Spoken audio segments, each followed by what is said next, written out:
welcome back to the Questions Concerning podcast. I am Gabriella Jones, and today we are here with Zino. You want to say hi to the people? Hey everyone, what's up? Awesome. So today we are talking about ASPD. Zino, what is ASPD? And for those who are not in the mental health sphere, how would you describe it? Okay, ASPD is Antisocial Personality Disorder, and I guess colloquially you could call it Sociopathy or Psychopathy. To my understanding, you have been diagnosed with this. Yeah, since I was about 19. How did you figure out that you had ASPD, and what changed when you got your diagnosis? Okay, so growing up, I always, thought I was a little bit different. I had muted responses to things. And one day, after class, I did something that was a little bit messed up, and I was like, that's not right. And it was I guess maybe an angel on my shoulder or a beam of light hit me, and I was like, I should go see a therapist. And I did that. And I met this therapist in DC. He was this nice black guy, a sweater vest, listened to opera, real chill dude. And told him all about my life. And then eventually he was like, I think you might have ASPD. And I was like, oh, dope, what's that? And he told me all about it, and I was like, that sounds about right.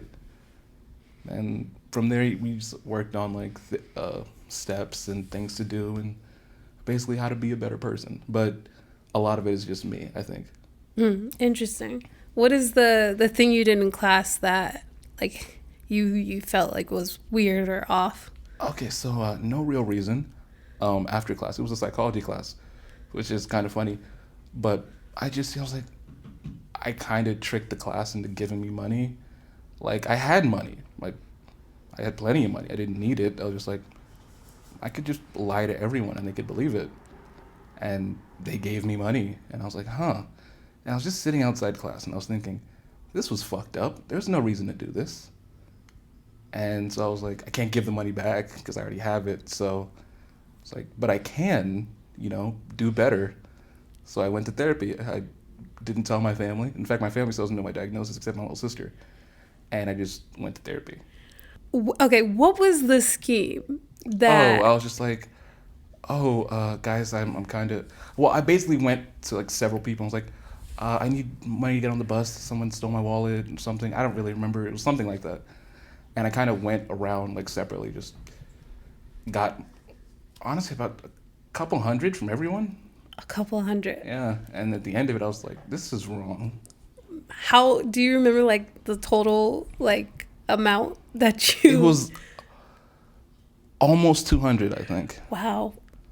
And the end of it was just in my pocket, and I was just sitting in a bench outside of class. I didn't leave for 30 minutes. I was just sitting there outside of the psychology class, and I was like, the irony was there, and I was like, something is up here. Because I don't think normal people do that, or just decide, hey, and just figure out how to just mess with people like that. So I just decided to take care of it. That's cool that you came to the revelation, though, about it. When you met with this therapist, what was helpful in talking to him? Well, he just said, okay, tell me about your life. And I told him about every major thing I could remember at that point, and just the events, my year in Nigeria, a bunch of stuff. And at the end of it, he was like, yeah, I'm pretty sure you have ASPD. So what are the major differences between someone who has ASPD versus someone who doesn't? There's these things called dark triad traits. I only remember 2 out of 3, Machiavellianism, narcissism, and one more. I could Google it. But basically someone who has ASPD would tend to be high in that, tend to have a lower emotional effect. In some cases, low impulse control, generally low impulse control. But really, let's say only, I don't like to use the term psychopath because that has implications, and people in fact, I don't really like it when other people use the word because they're using it as an insult generally, and they're always using it wrong. They rarely use it right. But the thing is, apparently 1/3 of people with ASPD are considered psychopaths. But I know this is a pop culture idea of it, but I'd say sociopaths are generally people you'd see in prisons, low impulse control, generally violent, not really people who are built for most society. And let's see, there's the thing. While a lot of psychopaths tend to be like surgeons or tend to be good at jobs like surgeons, CEO, politician, stuff like that. You're like a little bit colder in a sense. Like you true. can, like you have the ability to control Yeah. your emotions in situations in which it would, normally be like emotionally taxing. Yeah, in fact, someone really smart sent me this image, and it said, basically at the bottom it said, people with ASPD developed control as a coping mechanism for trauma. Yeah. That's interesting. Yeah. Do you feel like that applies to you? Yeah, I kind of am big on like controlling my responses, big on controlling my environment. People who have seen how I want to design my ideal house described it as psychopathic, just very white and black. And someone called it Bateman-esque, and I was just like, okay, relax. And another person was like, it's like you just want to dominate your environment. Yeah. So let's get into emotions a little bit. For one, how do you perceive like the average emotional person or the average person who, is having an emotional experience? That's actually really funny because I guess I could describe it like when I'm dating, like I've been told that like I tend to take a lot more from most women because like even when someone is having like a severe emotional response, I'm just like, oh, that's just a normal person's response. So someone could be, really freaking out. I'm just like, yeah, it's okay. I know. It's what everybody's like. Okay, so it doesn't matter like the scale. It's like just like, yeah, scale perception, you're like, so this is equivalent. Yeah, it's like I'm just seeing, like I remember I lost a family member and another family member was just like breaking down, crying. I was like, what, 10 or 11? And I remember I just like patted them on the shoulder. I was like, they're there. And that's just, I see a lot of emotional responses as the same. And just like, I get it, yeah. And it's like, it's just normal. This is just you. Got you. So not like too much differentiation between the emotional experience of people. Yeah, I mean, I'm not gonna lie to you. I think this might be universal. I can't really say because I don't really study it so much. I try not to study too much about it because then it feels like I'm just trying to further pathologize myself. But I'd say having ASPD makes things feel boring. I'm very bored a lot, like apathetic to a lot of things. So when I do care, when I find something that catches my attention, like I'm just like stuck on. In fact, it really affected my dating life because like I was like, if a girl annoyed me, I was like, something about you is annoying, but in a way that's interesting. So no matter how annoyed I was, no matter how, like let's say they would do stuff like call me at 3 a.m. or 5 a.m. or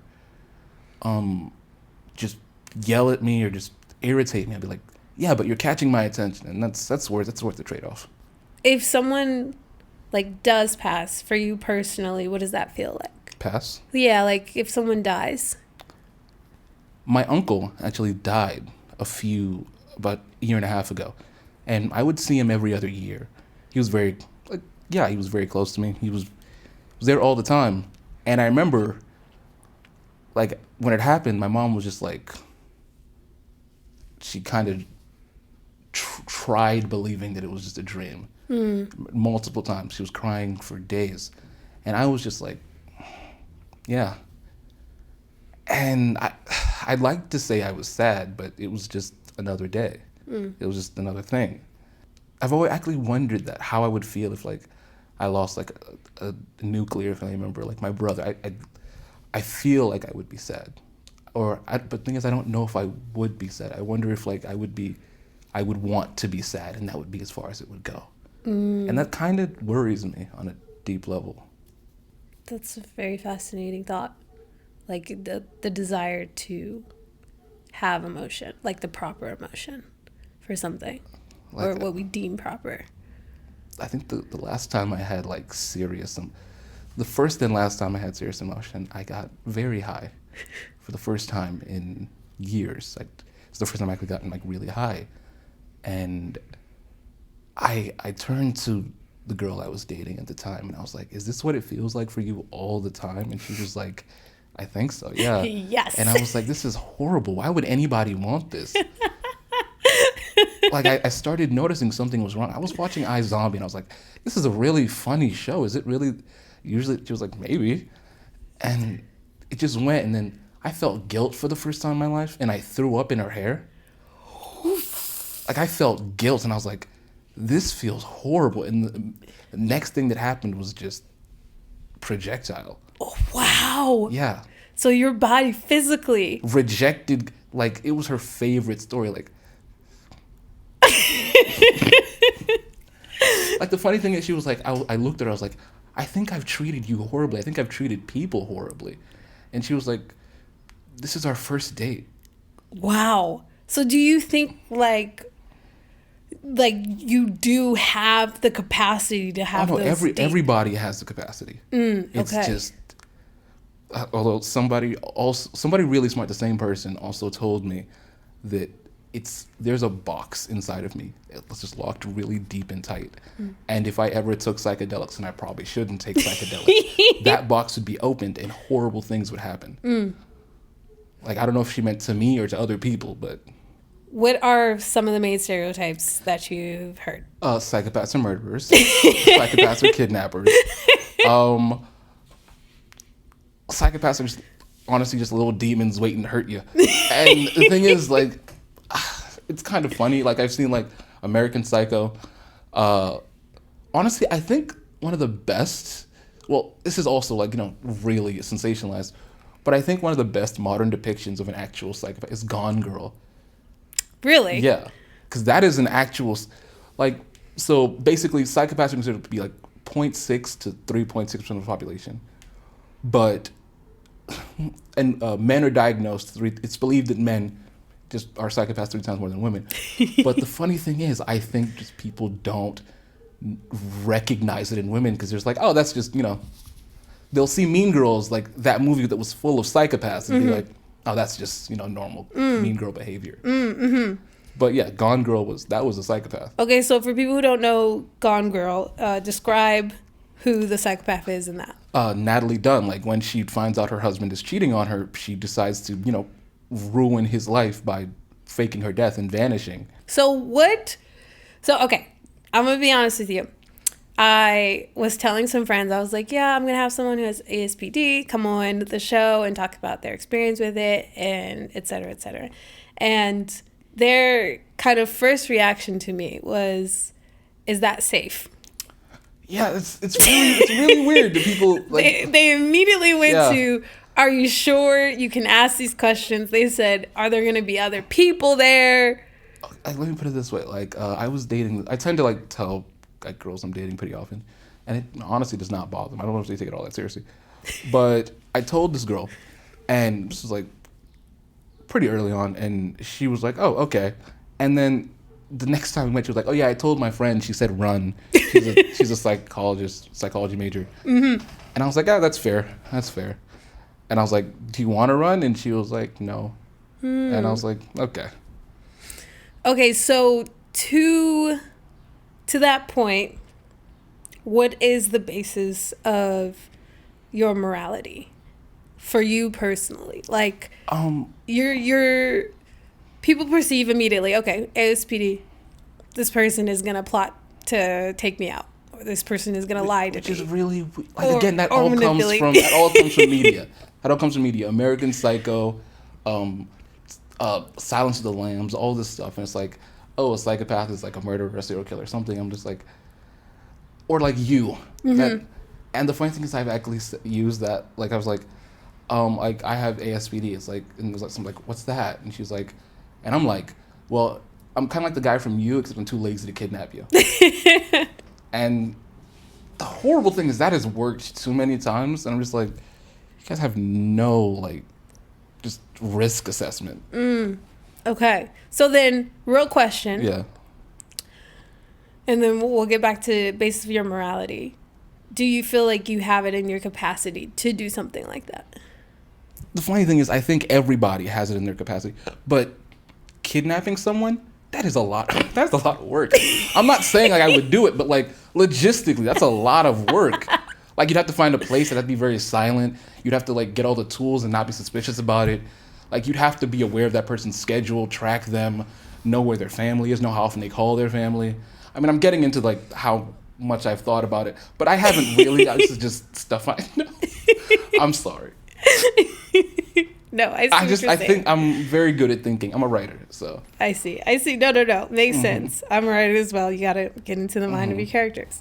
But everybody has the capacity. So for you, with the fact that you do have muted emotions, that you had to come to the realization that, you know, maybe tricking everybody, giving you money is not the best thing to do.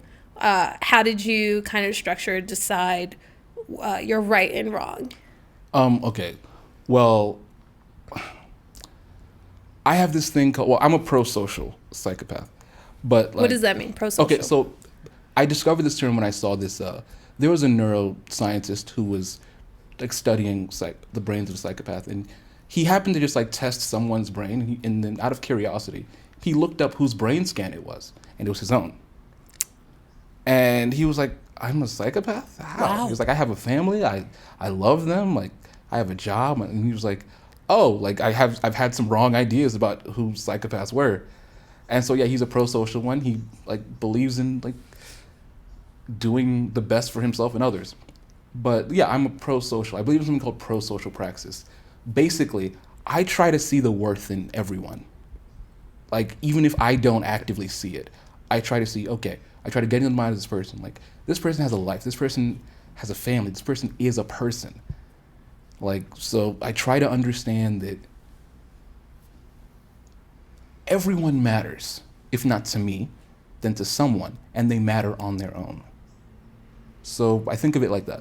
How does religion, God, or anything like that play a role? Well, I'm kind of agnostic at this point, but no, not really. I just, like, even if like religion was never been in my life at all, I'd still believe that I'd still be like this. Mm-hmm. How has religion, or have you had like religious people around you? Yeah, I was raised religious. You were raised religious. Yeah. How do you view religion and God now? I don't really think about it. Yeah. How, like, did it affect you as you were growing up? It did. I mean, it was at my everyday, but I guess it didn't really sink in for me. Like, it was something I did, and it became like rote behavior. But I read the Bible like so many times. I enjoyed, biblical stories, and just lessons and stuff. But it didn't mean much. And I guess it was me trying my best to be my own best person that did it for me. So from what I understand, most people have intuitive empathy, like for family, for their friends, like when they see a dog died, it's just like stuff like that.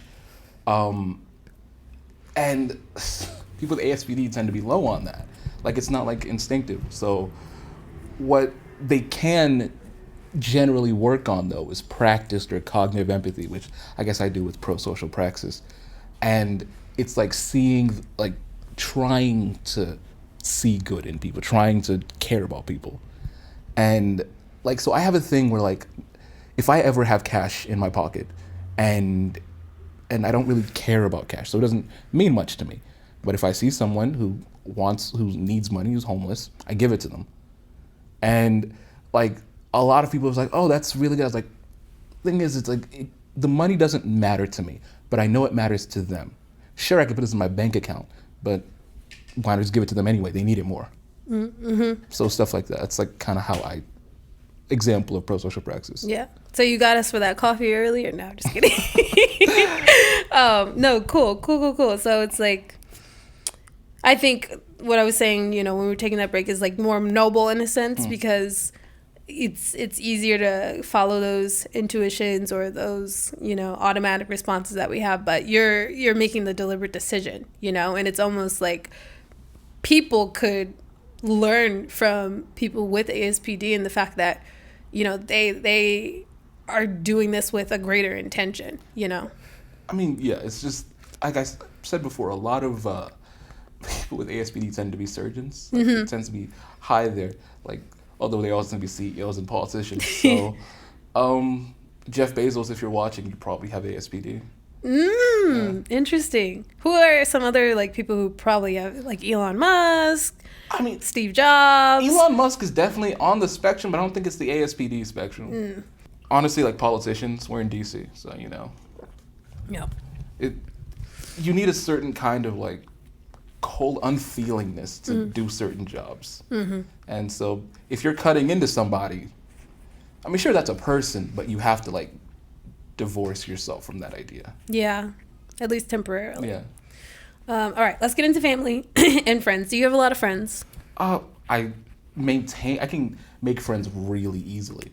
And the thing is, I struggle to maintain them because, like, I will forget to call. And I'm like, I realize, and it's like, oh, well, it's been like months. I'll get them later at some point. And even my family knows that, like, if they don't call me, odds are I will never call them. Like, in fact, when my mom calls me, like, I don't know, once a week, she's like, oh, I just wanted to make sure you remember we exist. Is it just like an afterthought? It's just not something. It's like not like present. Like, I can, like, I think I've thought this to myself. Like, I would be great in, like, solitary confinement. Do you really think like you? Like, I think I'd be, like, better than most at least. Like, I'm sure at some point I'd start to lose it, but, like, I could probably hold on for longer than most people. Yeah. That's funny. That was one of my questions. Yeah. I was like, you know, like, would you be okay being alone for a little bit longer? Yeah. That's cool. All right. So you also mentioned, like, that you're dating and you've dated plenty of people. I guess my first question is, what are you looking for in that? Not just what you arrived to, because you were saying, like, you know, sometimes they can catch your interest, like, with the 5 a.m. calls. But, like, in dating, what are you hoping for? In the past, I was just doing it for whatever. Like, I would go out, I'd be on Tinder, be on Hinge. Hate Bumble, though. But generally, it's just like, it was like a cat, like, staring at a dot on the wall. Like, I realized I didn't really care about, like, a lot of people I dated. I was like, I guess, sure, why not? It was very much just because. And because of that, like, yeah, I showed their affection. I showed affection. I tried to, you know, emotional intimacy. I'm pretty good at that, despite, you know, me. But I didn't really care. And I knew I didn't really care because I could break up with them or they could break up with me. And although I would try to make us break up, I would just, like, you know, do a bunch of stuff. It's like, that way I'm not the bad guy. You did this, and I'm not the bad guy. What's that movie? How to Lose a Guy in 10 Days? But, like, yeah, I would do stuff like that. It's basically, you know, sabotage relationships. Like, forget to call, just pretend to forget things. And generally, because I didn't want to, you know, hurt the person. So, yeah. But basically, even when they would break up with me, I would occasionally get calls back. I'm like, but you were the one who did it. Why? Like, this is you. This was your choice. But the thing is, when it comes to relationships, I was just a cat chasing a dot on the wall. And it didn't mean anything to me. Okay. Which, well, in most cases. There was a few that did before. Like, but not like... In those cases, it felt like I had a job. I was taking care of somebody. So I guess because of that, it made it more meaningful. But it wasn't really us, like the pool, like, that kind of emotional attachment. I was basically just a dad, or an older brother, which I guess. No, that makes sense. Like, it comes with responsibility, and there's some type of love connection there, but not romantic. I mean, there was romantic. It was just like, I'm actively taking care of you. I'm managing your emotions. I'm doing all of this. And I'm like, this doesn't feel equal. Are you wanting to, like, do the whole traditional thing, get married, At some have point. kids, et cetera, et cetera? Yeah. Yeah, you do. I've always like, I've always wanted, like, despite what I tell my mom to mess with her, I've always wanted kids. Really? Yeah. What's the draw to having kids? I want kids. I think kids would be great for the future. I never really put much thought into past that. Like, I've always wanted a family of my own. That's pretty much it. I'm just asking because, like, regardless of, like, having ASPD, you know, people have to come to the decision of having kids or not, or having a family or not. You know, it's like, I know plenty of people who don't have ASPD and they're like, oh, I could never. Like, I'm not going to have kids, definitely. So, like, even outside of that, you know, like, are you, you know, wanting to play a role of the provider? Are you wanting to, like, I don't know, carry on your lineage and things like that? I never really thought about it like that deeply. Like, I'm not like trying to start a kingdom or something. But like when I was in high school, I did child development. I took care of kids for like 2 years for like 2 hours a day or an hour a day. Oof. And I liked it. I liked taking care of kids. Sure, like the parents would sneak in kids that were too young to be there, kids still in diapers, but you know, like I didn't mind that. And I realized I wouldn't mind being a dad. I wouldn't like it. And the funny thing is, like, I've always been told I have, like, in different ways, I've been told I have dad energy. Yeah. How do you experience love? How like, do you what does it feel like to be in love for you? What does it feel like to love your siblings? Oh, siblings. They're my siblings. That's never going to change. And no matter how much I might hate them at a certain moment in time, like, I'd still die for them. Yeah. Romantic love, like, see, in the past, I always thought it was just like a possessiveness or the fact that, oh, you and me, you're mine, or something like that, or you're part of me. And I thought it was always just a strong sense of caring. That was it. Just a strong sense of caring. I didn't think it would ever get deeper than that. And then I was wrong, so. So what does it look like to be wrong? You ever heard that Tyler song, IFHY? I haven't. It's basically, he's singing about, like, oh, he's thinking about this person, like, all the time. He's like, you're taking up my attention, like, the idea that someone could be this important to me, that I think about you like 144 times a day, stuff like that. And basically it's like that. I was like, huh, like this is like weird. This is odd. This is strange. Like there was a certain point where, like, I was like, okay, she's gonna stop talking to me. This is good. I can go back to, you know, my no accountability lifestyle. I love that. But I didn't want that, which was also weird. Like, I'd be like, if she stops talking to me, that's great for my state of mind. I cannot have a state of mind. But I didn't want that as much as I wanted that. Which is weird, because a girl cannot talk to me and I'll be like, whatever. It literally doesn't matter. There's hundreds of you in this 1 mile area. And I know that sounds callous, but it's, come on. And what sucks is that I really did not think I could feel that deeply without drugs in my system. It's like, I know some people describe like love is like, oh, you're in a desert and you find water. But this is like someone gives you like a meal or a drink and it is the best thing you've ever tasted.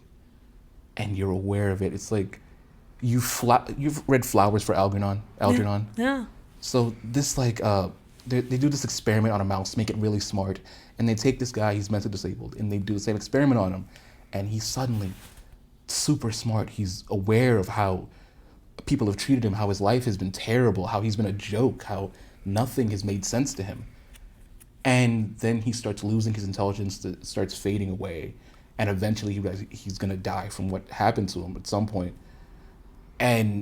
But he knows what he's had, what he's lost in. I feel like I'm still in the middle of like the big brain part, and like if I lost this, I would be aware of what it was, and I might not get it back. That was beautiful. Thank you. I'm tempted to cap it there. Like, what more is there to talk about? That is just, I don't know, the most like honest, real, like human felt. You know. Thank you. That, I don't know, despite, you know, or in spite of your history and of like, you know, the muted emotions, that you came to a place where you're feeling this deeply. Is it scary for you? Oh, it's very scary. Like I don't really do fear, but it's like I wrote poetry. Like sure, I've never actively read, or the most was like some Zen koans, and then I'm actively just out here writing like fucking inspired. I'm sorry, can I? You can curse. Okay, so here's the funny thing. Like, you know how like a lot of guys like wake up and they send a good morning text? Mm-hmm. My thing was that I did not do that. I didn't really think about like whoever I was dating enough to do that most of the time. And like now I make sure I do it because I think about them when I wake up. Mm-hmm. Is she staring at me right now? Most likely. Okay. This is great. Just to like hear your history, the transformation of that, the revelation of that, the fact that you're in this experience of it now. I think it's very beautiful. Is there anything else you want the people to know? Anything else you want to expand on? I think I kind of covered everything. Although like when it comes to media, I think like the actual only really good